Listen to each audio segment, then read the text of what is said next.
being straight, knowing what to Oh, ask. Jack, horseman. Many of you turn to me. Same thing. I was talking to Toby to buy us help from the other day, and it's the same thing. Someone comes to you with like a full application problem and expects you to, I don't know, solve it by brainwalking. That's not going to work.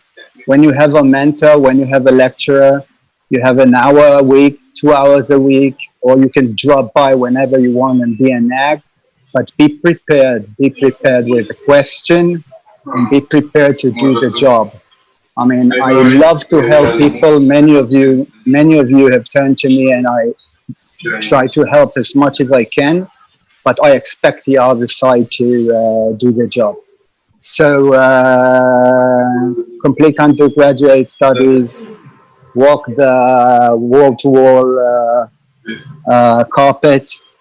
Then you have, if you decide not to go the, I love open foam, but both of my parents are software engineers, and I code for forever.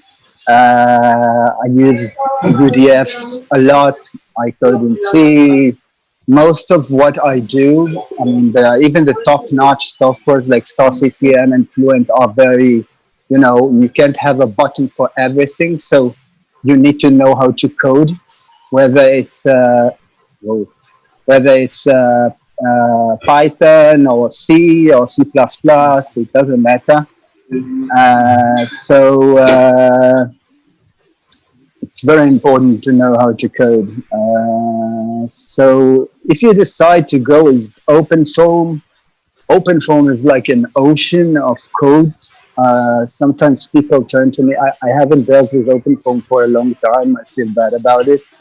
Kind of envious on Toby's way. I mean, it took 6 years developing with open foam contributing skills, and I just went to ANSYS to work. You have, if you decide to go with open foam, no, it's an ocean. I mean, the codes are not validated. Sometimes you don't understand open code. Sometimes you don't have enough background. As I said, I'm a strong believer in breadth, meaning not to try to solve a multi-phase problem with a chemical reaction and the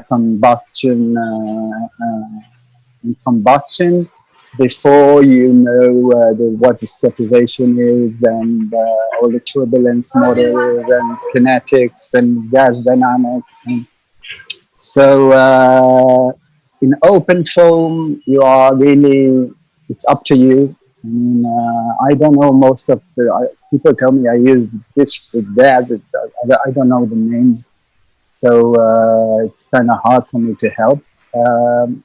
I won't say I do not recommend going with open foam, but when you have when you have companies like ANSYS and Siemens with like hundreds and hundreds of software engineers and quality assurance, and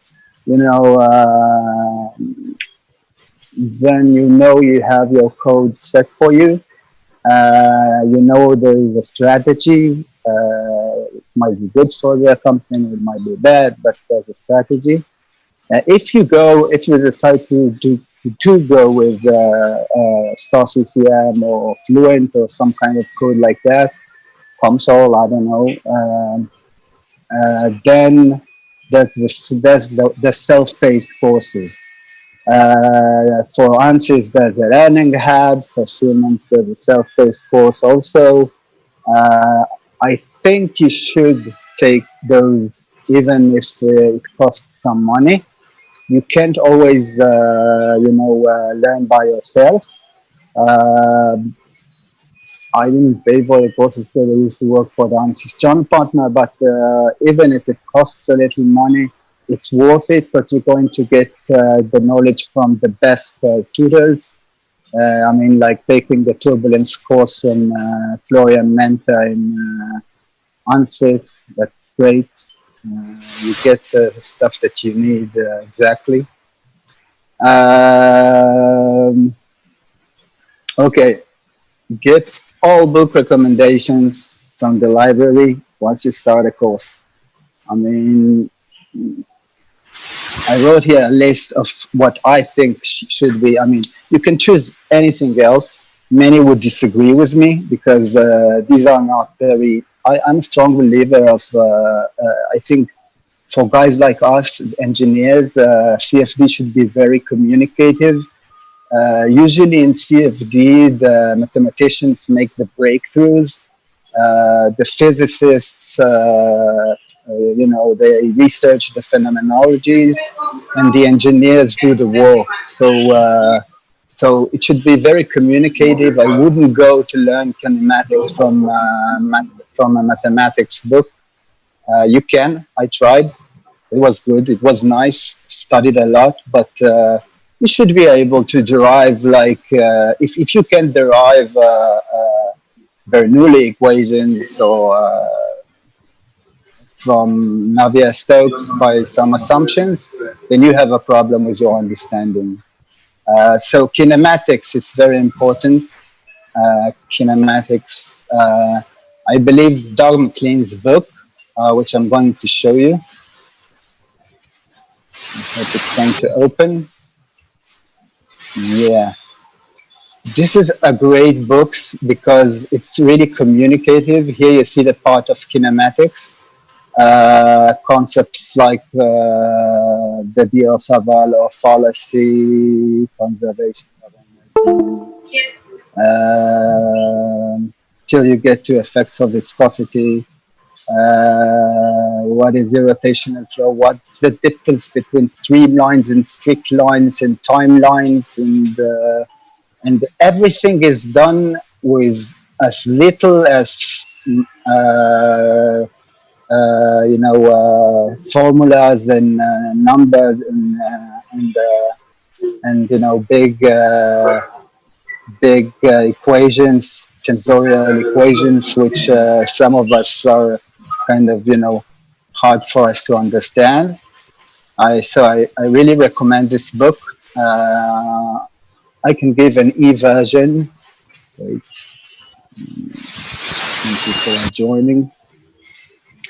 I can give an ebook version for the book to anyone who will approach me. It's not so fair, but I think there's no replacement for this book. I mean, this book is amazing. I mean, you just might as well see the short video Doug McLean made on YouTube and understand how he understands the phenomenology. Doug McLean is an he never dealt with CFD. He was a scientist in Boeing, friend of Philip Spalart. And this is a great book. I really recommend it for the part of the kinematics and dynamics. Learning about highly viscous flows. You may choose. There are many old books which are very good, many new books. Vortex dynamics is very important. Vorticity is kind of a concept which really confuses most people. When you ask someone, what do you mean by a vortex or an eddy? What is an eddy? Can someone answer what is an eddy? Hello? It's very important to also get in touch with the field. Excuse me, sir. Yeah. You want to answer what is an eddy? Can I loudly, sir? Speak louder? Yes, sir. Yeah, sure. Sure. Okay, thank you. Louder. Better now? It's fine now, sir. Great. So vortex dynamics is an important topic. And then there is all the incompressible flow assumption that's dedicated for CFD. I recommend McDonough's series. McDonough from Kentucky University made a series of lectures which are absolutely fabulous. He's a mathematician, actually, and he's not a strong believer in statistical turbulence modeling like runs. Most of the book about turbulence, I mean, is critic about runs. Can you hear me? Is it okay? Yes. Is it okay now? Because I hear We can hear you. Yeah, because I hear many side noises. Some of you have. If you're not planning to talk, then you can mute yourself. It's a little bit hard to talk like that. Inviscid flows. Okay, inviscid flows is a very important topic. Before Reynolds, most of the theories were high Reynolds theories. Kolmogorov made his theories about these inviscid flows. Euler equations are still used to solve many problems in aerodynamics. And the mathematical, these kind of flows have a strong mathematical background. Boundary layer theory. Well, there's arguably not a more important topic than the boundary layer. You don't have to know the boundary layer theory of the book of Schlichting, which you know. You can close it's like a huge book, but you should understand at least what they teach you about the law of the wall, about how the turbulent boundary layer is constructed. It should be obvious to you. I mean, there's no chance to get good results without understanding boundary layer theory. I recommend going through the Schlichting book because he really does a good job there. And then there are compressible flows. Pierre Sagot books. He has one about compressible flows, about incompressible flows, large eddy simulations, aeroacoustics. Very good writer, very communicative, very easy. And if it's pure aerodynamics, again, Doug McLean's book is going to give you a great phenomenological understanding both of turbulence and how it works and how it works in aerodynamics. When we're talking about turbulence, because most of the problems that you're going to solve are turbulent problems. First of all, you must understand you are solving the Reynolds average Navier-Stokes equations. These are different equations unless you're doing large eddy simulation. And these are also different equations.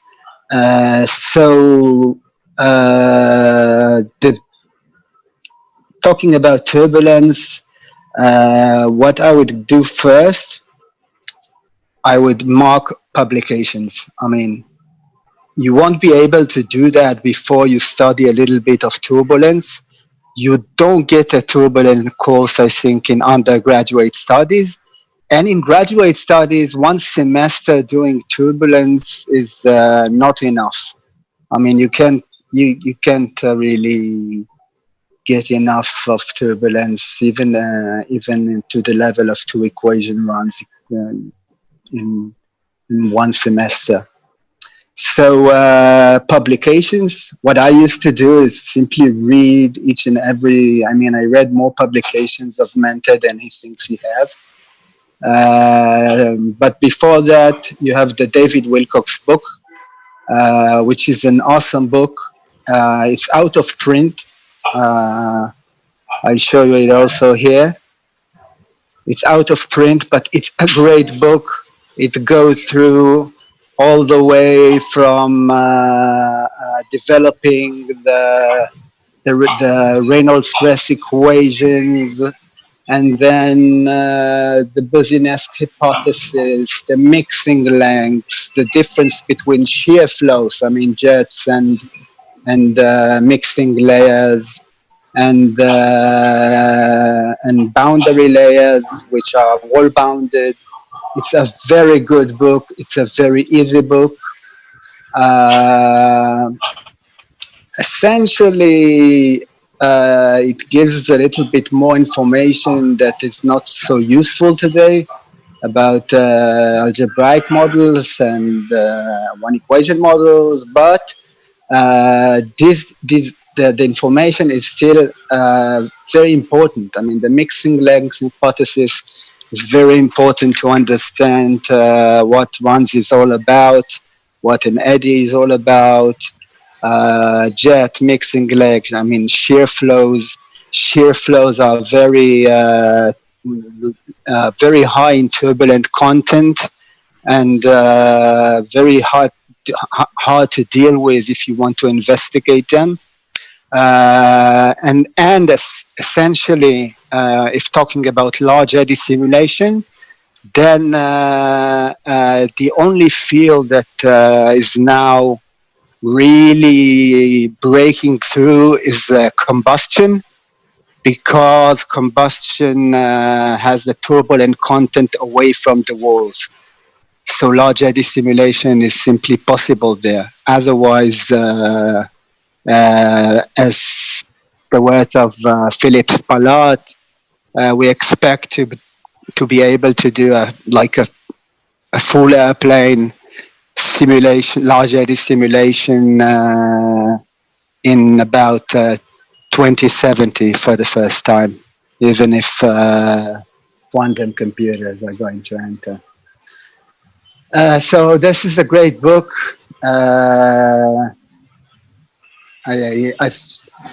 If anyone wants it, I mean, sure, I can send it to you.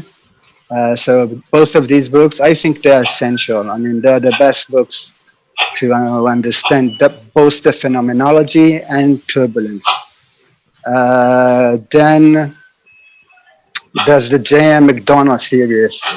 McDonough, besides, he had three books which are kind of very important.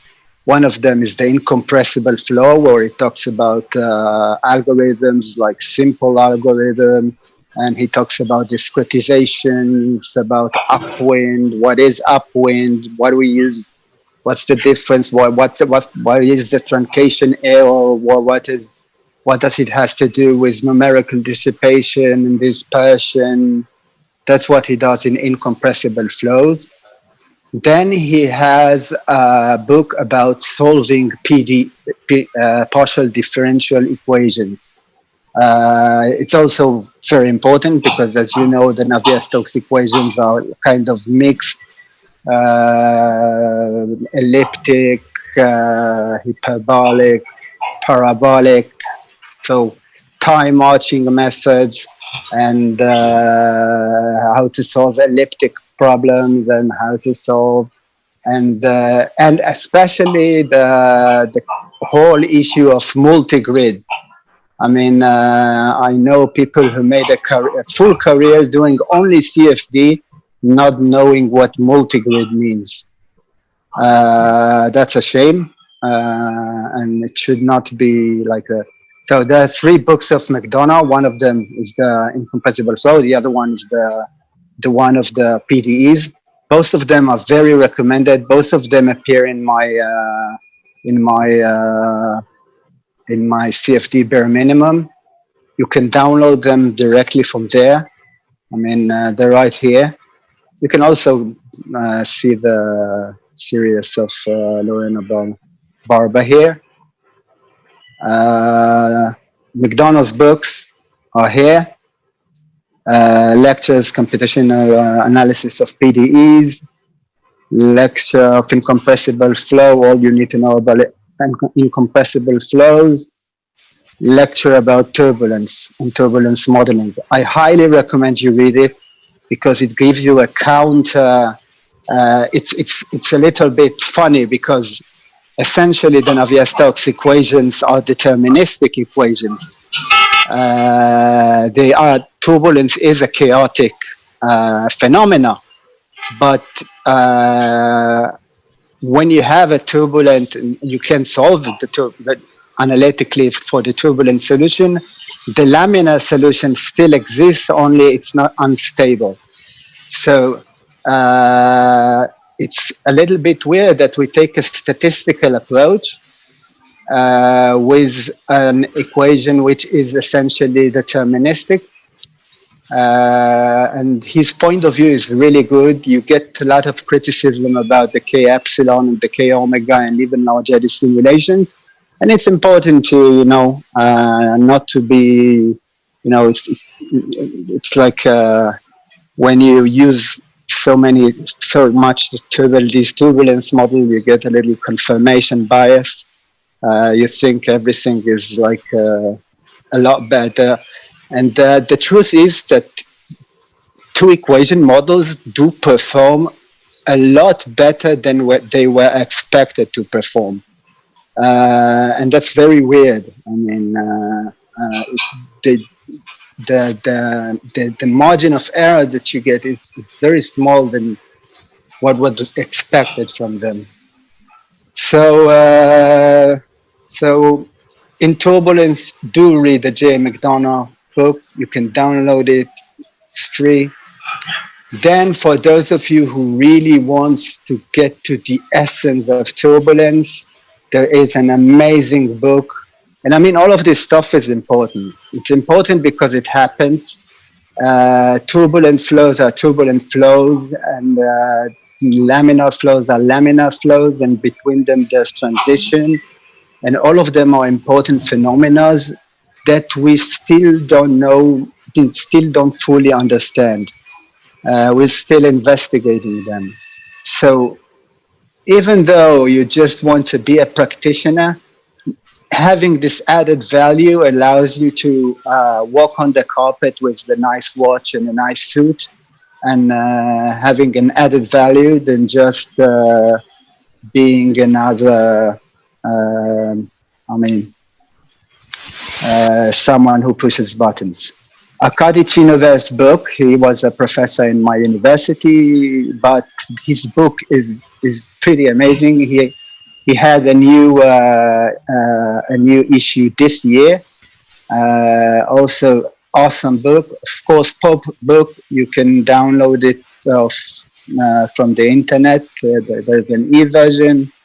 Again, for those of you who will do large eddy simulations on the masters, Sagut books are very good, both for incompressible and compressible flows, and the part of aeroacoustics, which I think you should understand because there are issues. Yes? Any questions?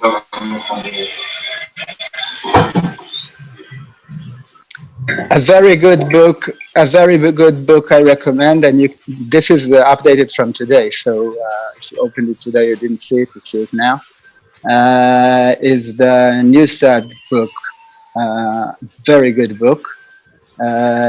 Clearly explains concepts of transition, which most of you will have to deal with because you'd find yourself near low Reynolds flows, where the boundary layer is such that the log layer is very small. I mean, some of you probably know it starts at y plus equals 30, but don't know where it ends. It ends depending on the Reynolds number. For high Reynolds flows, like an airplane, it could be, I don't know, a few thousand. But for turbo machinery and flows like that, it could be very low and you still need to have the right resolution. So Newstead actually gives quite a good he has some chapters about instabilities, the kind you get on free shear flows, like the kind you get, and I mean, transition is a topic you shouldn't avoid totally. Even if you're going to use simple code and runs, transition is important. We can't really predict onset and laminarization with the models we have today, like the LCTM. The 10x and Lumley book, classic book, of course, everything you need to know. And then when you feel okay, and my recommendation is, if you have the intelligence to go to a master's degree, do that. I mean, go as far, and that's a known fact. There's even, I mean, a lot of research about it. As far as earning and having an added value, you should go as far as you can in the academy. I don't mean go to a postdoc if you don't want to, stack papers of publications and stuff like that. But do continue to further study, the master's degree, because there you really learn how to do research. And read publications. I mean, most of the turbulence models, if you're using Fluent, all the turbulence models there are Mentor's turbulence models. All of them have great publications, which you can understand easily if you read them twice and you know a little bit about the background of turbulence modeling, like the mixing length theory, the Brzezinski hypothesis, what this means. Of course, you have the blog. I tried to make the blog as now I added Alon to, it's like my new partner. He's going to add this finesse of chemical reactions and stuff like that. But I try to make the blog as biggest in breadth. I mean, touch a lot of topics: discretizations, algorithms, turbulence modeling, a little bit of less, a little bit of transition,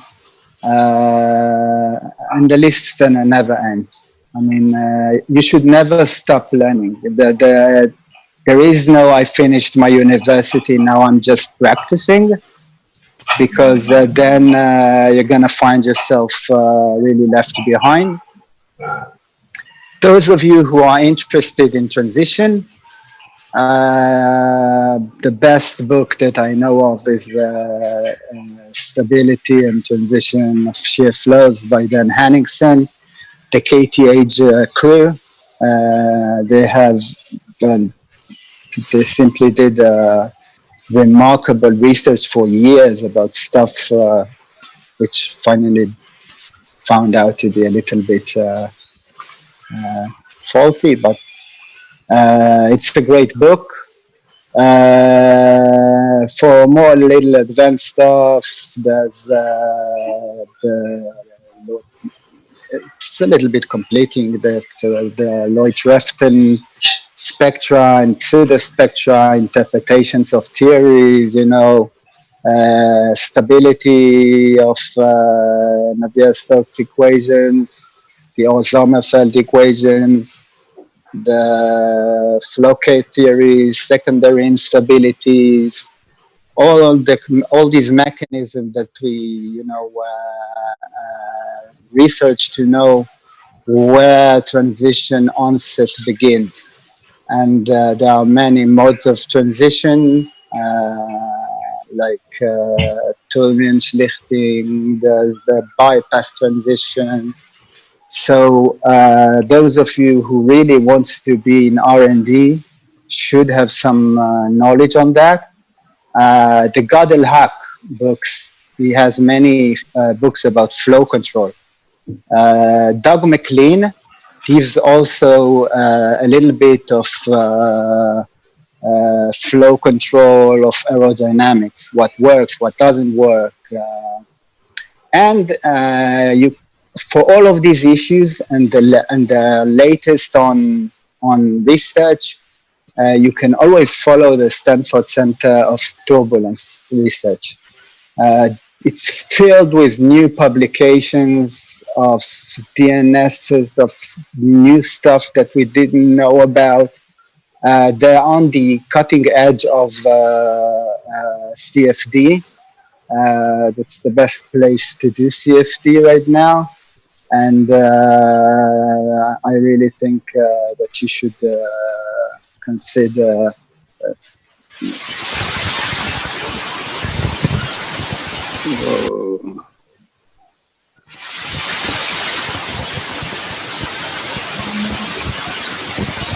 large noisy. Okay, questions?